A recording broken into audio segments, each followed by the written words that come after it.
Our patient initially presents with darker centrals and laterals. She wasn't happy with the color or the gingival recession around these teeth. As we can see, her natural canines were an O2O shade. Centrals and laterals were much darker. Preparation shade was about an ND3 with conventional veneer preparation. Provisional restorations were made, and a stone model of these restorations was provided to the laboratory as a starting point for shape and form.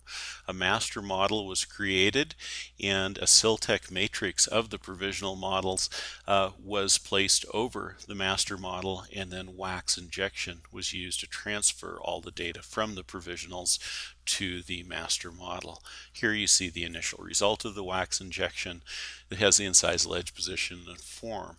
From there, we'll start tuning these by adding wax and carving and create a shape that we feel will be appropriate. I felt like the incisal edge shape was a little short there.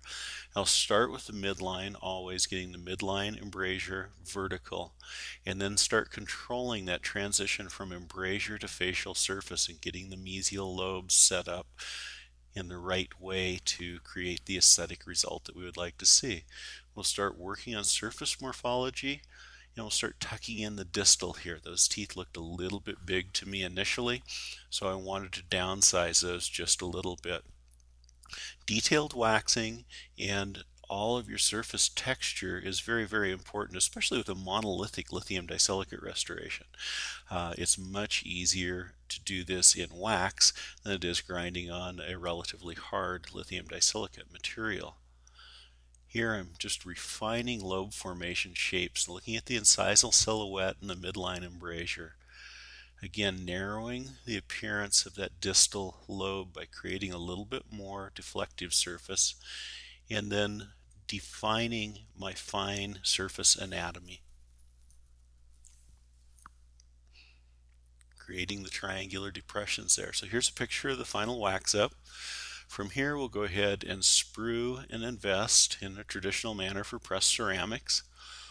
Once we have everything invested, we'll go ahead and burn it out in the burnout oven. We'll use a fast burnout technique. Once the burnout's completed, we'll go ahead and put the desired ingot, in this case an opal 1 ingot, into the ring and put it in our Ivoclar pressing furnace. Once the pressing program is complete, we'll go ahead and devest the restorations, and we start grinding our sprues off. Here I'm using Brasseler's lithium disilicate and zirconia grinders. They cut very quickly. Now I'm using a Brasseler's 863 burr, and this is what I do most of my surface morphology with. Here I'm again working on that area between the teeth. Where that contact is positioned is most of what is important with our aesthetics. All the surface morphology that we're doing out here looks neat and we get excited about that. It's kind of fun, but really positioning that contact and controlling the light into that embrasure form is what really makes or breaks a case.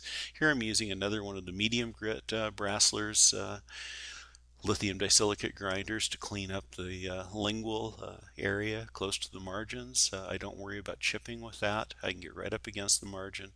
And again, I'm trying to tune the tooth to look individual and working with the relationship with the adjacent tooth. We'll start off our staining process by dampening the surface with a little bit of stain liquid.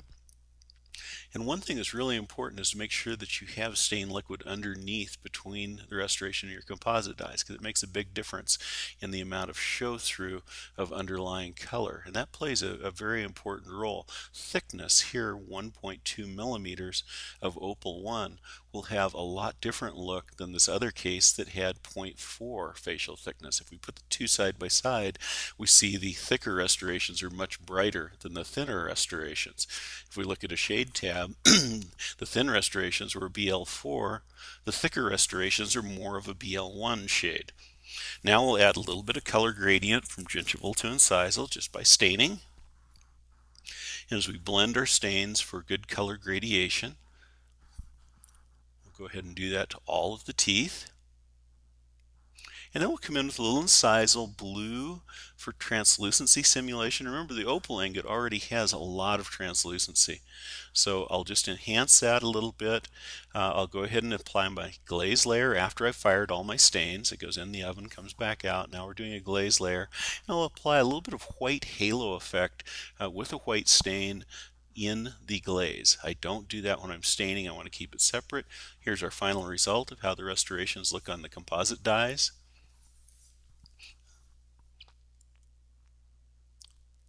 And again on our solid model, again note the embrasure form in between the teeth and how that transfers to the mouth. Here we've matched the optical qualities of the natural tooth enamel fairly well without doing any layering at all, simply by picking the correct ingot. Again, in this case, this was an opal 1 in a fairly thick restoration.